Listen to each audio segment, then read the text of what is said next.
നബീസു, നബീസു. എട്ടും പൊട്ടും തിരിയാത്ത പെണ്ണിന് വേണ്ടാത്തൊക്കെ ഉപദേശിച്ചു കൊടുത്ത് ഈ സ്ഥിതിയിലാക്കിയിട്ട് ഇപ്പൊ കാണാൻ പറ്റിരിക്കും. കുഞ്ഞുമമ്മദേ, ബഹളം വേണ്ട. ആശുപത്രിയായത്. ഒന്ന് സ്നേഹിച്ചു പോയതിന് ഇത്രക്കേറെ ശിക്ഷിക്കണായിരുന്നു. ഇതിനൊക്കെ കാരണക്കാരൻ ഈയാണ്. ഇവൾക്ക് എന്തെങ്കിലും സംഭവിച്ച ഒറ്റണത്തിന് ഞാൻ വെറുതെ വിടില്ല. കൊല്ലും ഞാൻ എല്ലാത്തിനെയും. കണ്ണ വേണ്ട, ഒന്നിച്ച് ജീവിക്കാനല്ലേ നിങ്ങളുടെ മതത്തിന്റെയൊക്കെ സമ്മതം വേണ്ടു. ഒന്നിച്ച് മരിക്കാൻ ആരുടെ സമ്മതം വേണ്ടല്ലോ.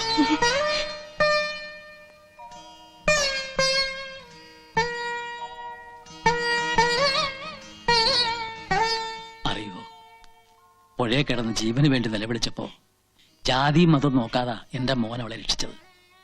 ഇപ്പൊ നിങ്ങളെല്ലാം കൂടെ ചേർന്ന് അവളെ ഈ അവസ്ഥയിലാക്കി. അവളുടെ ശരീരത്തിൽ അല്പമെങ്കിലും ജീവൻ ബാക്കിയുണ്ടെങ്കിൽ അതെന്റെ മോന് കൊടുത്തൂടെ? ദാനമായിട്ടെങ്കിലും.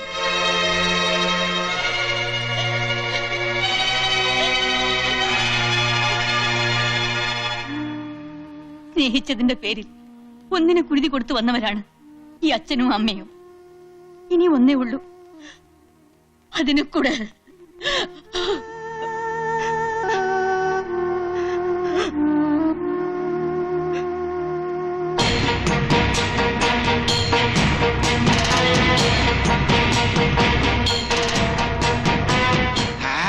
കണ്ടില്ലേ പ്രമാണിമാര്, പള്ളിയും പടച്ചോനും വെച്ച് പുളിച്ചപ്പാട്ട് അടിക്കുന്ന ജാതികളാ. ഇതൊക്കെ നമ്മുടെ കുഞ്ഞുമക്കാന്റെ ആൾക്കാരെന്നെ.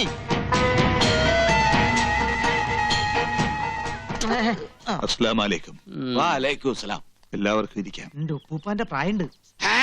എന്നെ തല്ലു വിളിച്ച മാതിരി ഇവരും തല്ലു വിളിക്കാൻ കൂടെ കൊണ്ടെടുക്കാനാ. മുണ്ടാണ്ടിരിടാ, ഇത് നമ്മടെ കുടുംബ പ്രശ്നമാണ്. ഞമ്മള് ചിലതൊക്കെ കേട്ട് അതൊന്ന് നേരിട്ട് അറിയാൻ വേണ്ടി വന്നതാ. നിങ്ങൾ കേട്ടതൊക്കെ നേരാ. എന്റെ ജമാലങ്ങാനത് അറിഞ്ഞാ ഇവിടെ കൊല നടക്കും. ജയിലിൽ കിടക്കുന്നുണ്ട്, ജമാലിക്ക് അറിയുന്ന പേടിക്കണ്ട. അപ്പോ ഇസ്ലാമിനെ ധിക്കരിച്ചുകൊണ്ട് തന്നെ ഓളുടെ നിക്കാഹ് നടത്തി കൊടുക്കാനുള്ള പുറപ്പാടിലാണ് അല്ലേ? ഈ തറവാട്ടിലെ ആകെയുള്ള സമ്പത്താണ് നഫീസു. പക്ഷെ ഓള് മരണം കൊണ്ട് നമ്മളെയൊക്കെ വെല്ലുവിളിക്കുമ്പോ ഞാൻ എന്താ ചെയ്യുക? നിങ്ങൾ പറ, ഞാൻ എന്താ വേണ്ടത്? മുസ്ലിയാരുടെ കുന്തം ചാച്ചും വെക്കാൻ ചരിച്ചും വെക്കാന്ന് പറഞ്ഞവരായല്ലോ എന്റെ ഇക്കാന്റെ സ്ഥിതി. മറ്റൊരുത്തിന്റെ ചുണ്ടിൽ ആനന്ദത്തിന്റെ പുഞ്ചിരി വിടർത്തുന്ന ഏതൊരു കർമ്മവും സൽപ്രവൃത്തിയാണെന്നാ പ്രവാചകനായ നബി പറഞ്ഞിരിക്കുന്നത്. അത് വേറൊരുത്തന്റെ തല പോണ കാര്യമാണെങ്കിലാ. അതുണ്ടല്ലോ കുഞ്ഞുമക്ക, ശരീരശാസ്ത്രപരമായി പറഞ്ഞാൽ നമ്മുടെ നാക്ക് ശരിയല്ലെങ്കിൽ പല്ല് പോവും, നമ്മുടെ നോക്ക് ശരിയല്ലെങ്കിൽ മോന്തയുടെ ഷേപ്പ് മാറും, പ്രവൃത്തി ശരിയല്ലെങ്കിൽ ചിലപ്പോ തല തന്നെ പോയിരിക്കും. എന്നോട് മുണ്ടാണ്ടിരിക്കാനാണ് പറയണത്. ഈ ഒരു മുസൽമാനാണോടാ? അതിൽ തൊട്ട് കളിക്കരുത്. പണം പലിശക്ക് കൊടുക്കുന്നത് ഇസ്ലാമിന് ചേർന്നതാണ്. മുസ്ലിം പ്രമാണിമാരെന്നെ പറ. അബ്കാരി കച്ചവടത്തിൽ ബിനാമി പണി ചെയ്യുന്നത് ഇസ്ലാമിന് ചേർന്നതാണ്. അച്ചാരം കിട്ടിയാൽ അമ്മായിനെ കെട്ടുന്നത് ഇസ്ലാമിന് ചേർന്നതാണ്. അതുകൊണ്ട് എന്റെ കുഞ്ഞുമക്ക, ഈ മുസൽമാനെ ഉറുക്കട്ട നോക്കണ്ടേട്ടാ. പ്രവാചകന് കള്ളായും ഒരുപാട് കാര്യങ്ങൾ പറഞ്ഞിട്ടുണ്ട്. കിതാബിലും കാണും പലതും. അതൊന്നും നോക്കിയിട്ട് ഒരു കാര്യമില്ല. നിക്കാഹ് എന്ന് പറയുന്നത് ഒരു വ്യക്തിയുടെ മാത്രം തീരുമാനമല്ല, സമുദായത്തിന്റെ കൂടി പ്രശ്നമാണ്. സമുദായത്തെ ധിക്കരിക്കുന്നത് ഹാജിയാരാണെങ്കിലും ശരി, നടപടി എടുക്കണമെന്നാണ് പള്ളി കമ്മിറ്റിയുടെ തീരുമാനം. ഇക്കയെ പോലെ തന്നെ ഇമ്മള് ഓളുടെ ഒരു അമ്മാവനാ. ഇക്കാര്യത്തിൽ സ്വന്തം ബന്ധമൊന്നും ഇമ്മള് നോക്കൂല. സമുദായത്തിന്റെ തീരുമാനമാണ് ഞമ്മടെയും തീരുമാനം. അല്ല പിന്നെ കുഞ്ഞമ്മത് പറഞ്ഞതാ എന്റെ ശരി.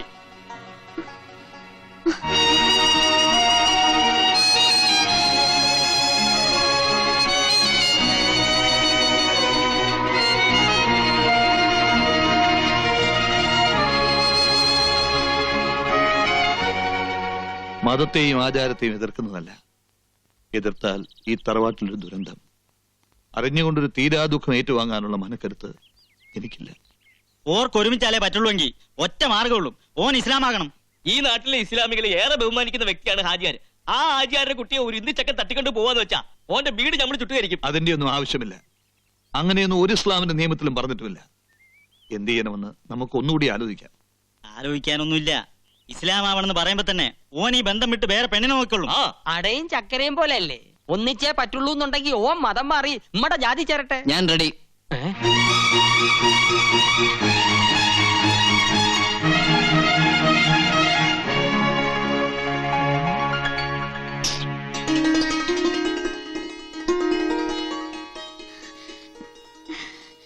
നബീസുവിന് വേണ്ടി മതമല്ല തലവര മാറ്റാൻ ഞാൻ റെഡിയാ. എടാ കള്ള ഹിമാറെ, നീ തന്ത്രം പറഞ്ഞ് മുസ്ലിം പെണ്ണിനെ തട്ടിക്കൊണ്ടൂല്ലേ? മുസൽമാന്റെ കയ്യൊക്കെ നീ കണ്ടിട്ടില്ല. മാറി നിൽക്ക്. വീട്ടിൽ വരുന്നവരെ അപമാനിക്കരുത്. അല്ലൊക്കെ ഇക്കാര്യത്തില് മിണ്ടിപ്പോകരുത്. ബഹളം ഉണ്ടാക്കാനാണോ നീ ഇവരെയും കൂട്ടി ഇങ്ങോട്ട് വന്നത്? ഇവിടെ വന്നിപ്പോ ബഹളം ഉണ്ടാക്കിയത് അവനല്ലേ? ഞാൻ ബഹളം ഉണ്ടാക്കാനോ ആരെയും തട്ടിക്കൊണ്ടുപോകാനോ വന്നോന്നല്ല.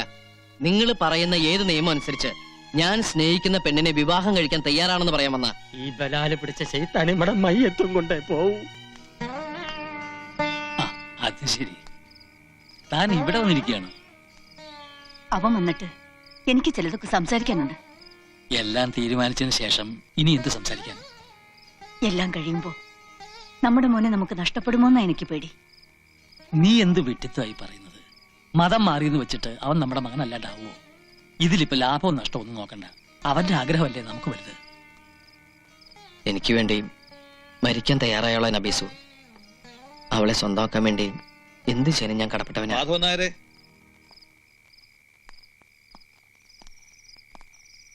അല്ല, അകത്തേക്ക് ഇരിക്കാം. വേണ്ട. മതം മാറാൻ കണ്ണൻ സമ്മതിച്ചു. പക്ഷേ അത് വാശിക്കോ ആവേശം കൊണ്ടുള്ള ഒരു തീരുമാനമാവരുത്. അതുകൊണ്ടാ അച്ഛന്റെ അമ്മയുടെ സമ്മതം കൂടി അറിയാൻ ഞങ്ങൾ വന്നത്. ആകെ കൂടി ഇതൊന്നേ ബാക്കിയുള്ളൂ. അവന്റെ സന്തോഷ ഞങ്ങൾക്ക് വലുത്. സത്യം പറഞ്ഞ വലിയ മനസ്സാ മാഷ ഇങ്ങടേത്. നിങ്ങടെ മോനായി ജനിച്ച കണ്ണൻ ഭാഗ്യവാനാ. എല്ലാവർക്കും സമ്മതമായ സ്ഥിതിക്ക് കണ്ണൻ നാളെ തന്നെ പൊന്നാനിക്ക് പോട്ടെ. തങ്ങൾക്കുള്ള ഒരു കത്തും ഞാൻ തരാം. കൂട്ടിന് മൂസൂട്ടി ഉണ്ടാവും.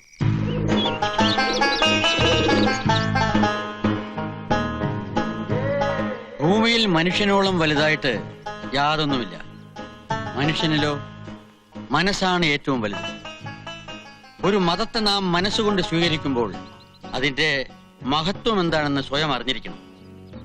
ഓരോ മതത്തിനും അതിൻ്റെതായ മഹത്വങ്ങളുണ്ട്. ഇസ്ലാം മതം എന്താണെന്ന് അറിയോ? ഇല്ല. പിന്നെന്തിനാ ഇസ്ലാം ആകാൻ ആഗ്രഹിക്കുന്നത്? എനിക്ക് നബീസുവിനെ വിവാഹം ചെയ്യണം. അപ്പോ ഒരു കാര്യസാധ്യത്തിന് വേണ്ടിയുള്ള മതം മാറ്റം അല്ലേ? എന്താണെന്നും വേണ്ടാത്തത്? ലാ ഇക്രാഹ ഫിദ്ദീൻ. ഖുർആനിലൂടെ അള്ളാഹു ഉപദേശിച്ചിട്ടുണ്ട്, മതത്തിന്റെ കാര്യത്തിൽ യാതൊരു ബലപ്രയോഗവും പാടില്ല എന്ന്.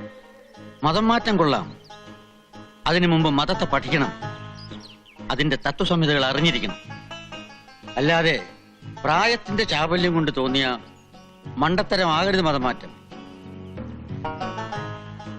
ഒരു പെണ്ണിനോടുള്ള മോഹം, അവളെ നേടാനുള്ള ആവേശം, അത് കഴിഞ്ഞാൽ മതം ഒരു ഭാരമായി മാറും.